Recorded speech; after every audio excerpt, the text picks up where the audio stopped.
Hi and welcome to Globe 10.0. I'm Tony Massarotti. That's Chad Finn.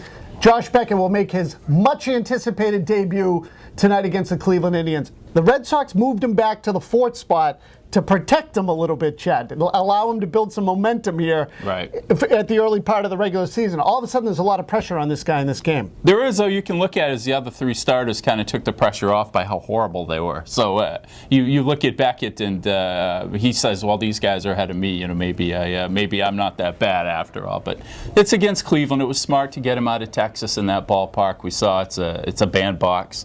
And kind of get his season started off right. I think there's a little more pressure on him, but I think it was probably the right thing to do still. We all know Beckett's performance last year. 6-6, 5.78 ERA. The last preseason outing he had against the Houston Astros actually looked pretty good. I wouldn't say he looked great, but saw a lot of movement on the two-seam fastball, threw more changeups. Maybe he's a guy that's going to pitch a little more this year instead of trying to blow people away. Yeah, he went into that Houston game with 0-4. His ERA was over 6 this spring. But you watch that game and you saw the guy who won 17 games a couple years ago, who even 2 years ago had more ups than downs. I was pretty encouraged by that. You mentioned the changeup. I haven't seen that movement on his pitches in a long time. And I think going into this Cleveland start, that's probably a very encouraging sign. What we do know is that Beckett is the kind of guy who, when he's right, will have a certain swagger on the mound, a cockiness, a confidence that is refreshing to see. And at a point like this, it's something the Red Sox could really use.